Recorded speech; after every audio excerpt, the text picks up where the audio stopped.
All right, we have a Patreon. Patreon poll. We do. Patreon And poll. Ian, how do we? You go there by going to the patreon.com/CU podcast. That I saw you look away like, this is your brain adjusting. Yeah. He looked away to his right. He had to think about it. Yeah. You know, you're supposed to tell people are lying when they're looking to, I think, to their left. That means they're lying, I think. That's the. I don't think there's a whole lot of science in that, but That's what I heard, at least. yeah. I always look right at someone when I'm lying, right in their eyes, and they don't know. Anyway. I talk directly into their mouths when I'm lying. If I grab you and I'm like, this is true. If I, Aren't you looking at my mouth? That's creepy. my tell is real big. It's not hard to tell when I'm lying. I start talking directly into your mouth. Play poker with Ian. Yeah. When he doesn't have a hand, he's talking into your mouth. Okay, in third place, at only 10%, do you feel the market dictates retro game prices or some nonsensical? Only 10%. At second place, 43%. Wow. What retro games do people still fawn over that you personally feel are crap? 43%. And finally, number one with a bullet, video game hoaxes you fell for as a kid. 48%. Ian, I only fell for one or two, but did you fall for any as a kid? There was two for me, and they're both fighting game related. The Shenlong Street Fighter stuff. How did that start, you think? I think it started in one of the game magazines. Really, like Game Pro? Or Yeah, I think it started in one of the EGM game or one of them? magazines or something like that. Because there's a doctored screenshot that always goes around that. I'll look that up while you talk. Yeah, but the Shenlong one did, and Is it Shang Tsung? Shenlong. Shenlong. Yeah. Oh, he was the first guy, right? He's like Kenan. He was supposed to be like Kenan Reeves' trainer. Oh, that's right. Okay. That's what they Oh, I was thinking of Shang Tsung from Mortal Kombat. I think that'd be insane. Okay. So, that one, and then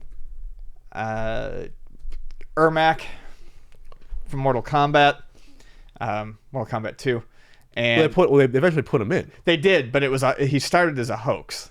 Okay. Yeah, no, he was a hoax. He was totally a hoax, and the hoax got so big and so popular that they put him in officially in the next game. In 3? It was 3, yes. Okay. But when people were trying to find Ermac, or the initial stuff was going around, They tried to find him in 2. That was just bullshit. Yeah. Was that based upon the reptile thing from the first one? Yeah. They thought that they could find like a reptile type Yeah, of essentially character? there would be that one was supposed to, I think the rumor was it was supposed to be like Scorpion but faster or something like that.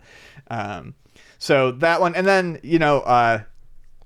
I remember people talking about like babalities and animalities and stuff like that in part 2 when they weren't there, and they eventually implemented those. They had in part 3. they had the friendships. Right, and they added some of that stuff. So, yeah, I mean, it was a lot of fun, actually, to grow up when fighting games were still in the arcades and coming out. Especially, it's the one thing I like most about Mortal Kombat was all the weird, wacky, hidden shit. And it was real easy when you see some of the other weird stuff that they've got going on to believe that there's other strange shit that you haven't found. Okay. Nudalities, I don't know if anyone remembers rumors of nudalities.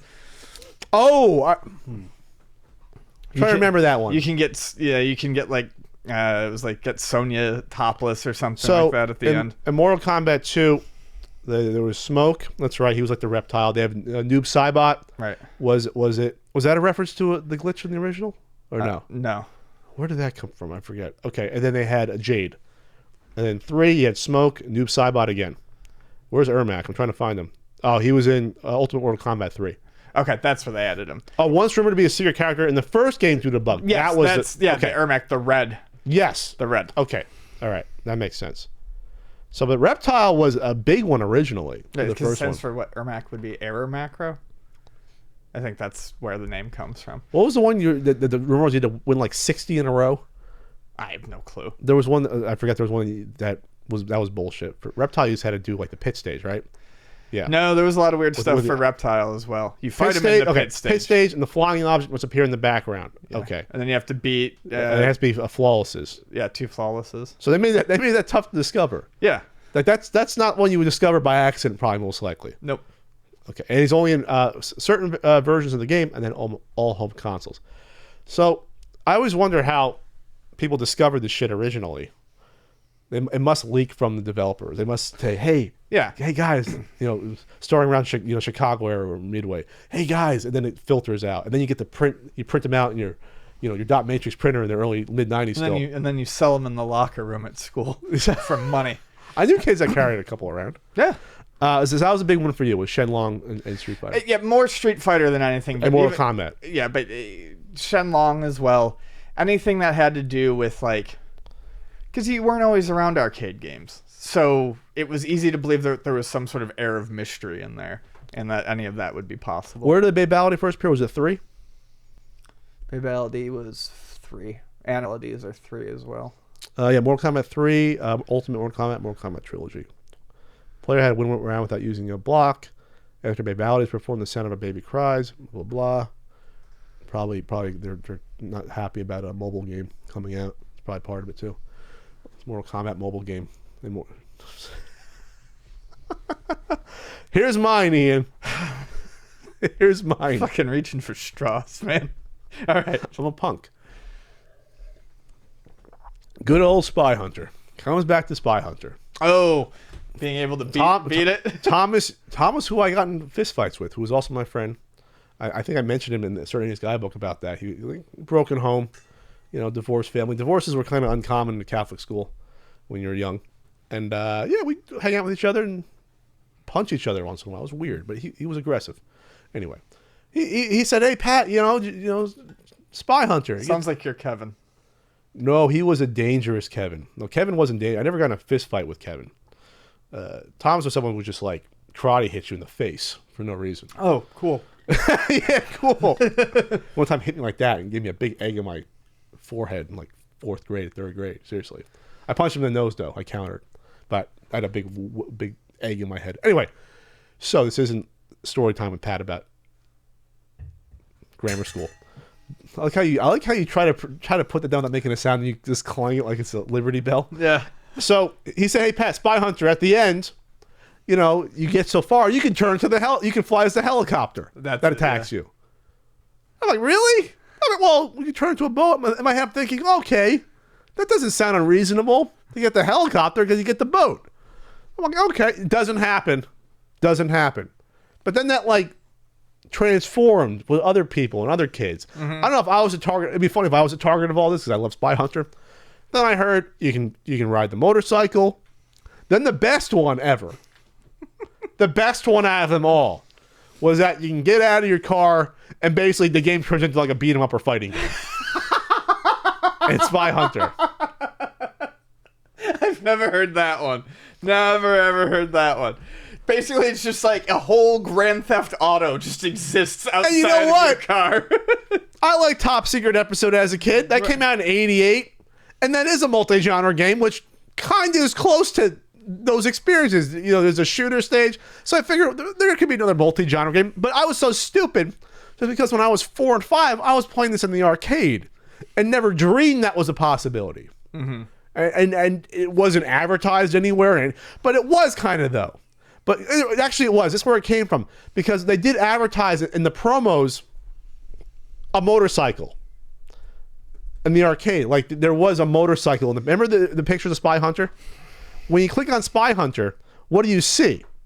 On the NES cover, you see the boat and you see a motorcycle. And you see a fucking jet plane besides that. Yeah.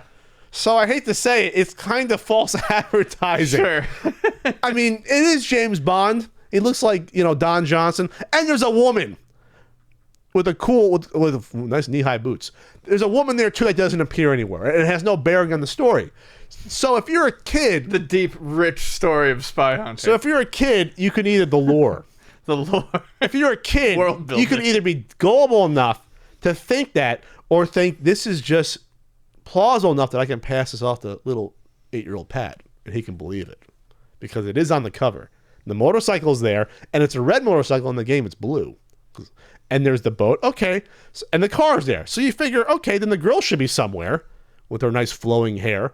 And this, whatever this fucking jet is, it's not even a helicopter anymore. So all these factors put together, Pat thought this could be a possibility. Could be. I'm not saying this contributed to my bad eyesight playing Spy Hunter for 2 hours at a time, but I played Spy Hunter for 2 hours at a time. Like a lot of the best hoaxes, it's it's within the realm of possibility, so it's easy to fall for. Just like saying that there's a hidden character in Street Fighter. Why couldn't Shenlong be in Street Fighter? Right. They mentioned him in the story. Yeah, it's not like, you know, it's reasonable to believe that. All right, so there's my stories. So I hope Thomas, that you 30 years ago you got one over on little Pat. You know, hopefully you didn't end up in prison. There seems to be justice there. All right. The scales of justice weren't there. Tell Pat a falsehood and punch him in the face when he's 8. Hope you end up in prison. Okay, I take that back. I hope you had something bad happen to you at one point, though. Maybe not that bad, though. Little Pat, 8-year-old Pat was innocent, little chubby Pat. Maybe like a real disappointing pizza. Maybe his like prom date cheated on him that night. Okay. Just something like that. All right. Not prison, though. We're on opposite ends of this spectrum. Disappointing. He punched me in the face, Ian. He was a child. He was vicious and violent. He tried to damn. He would. This is what he would do. Oh no. But he's the type of guy who would try to give you the burns. No, this was noogies. No, he did that too. But this was he tried to really injure you. He did karate, late 80s. So you don't want a violent kid to know karate, because then he turns into Johnny from Karate Kid. He doesn't calm down. He would try to really injure your legs. He would like try to roll behind you into your legs. That can fuck you up. Oh yeah. It happened to me once. Like, it hurt my ankle. So fuck you, Thomas. I take that back. I do want you cheated on your prom night. All right. Fair enough. He was violent. Okay. We're gonna hold a segment on this later. Whoops.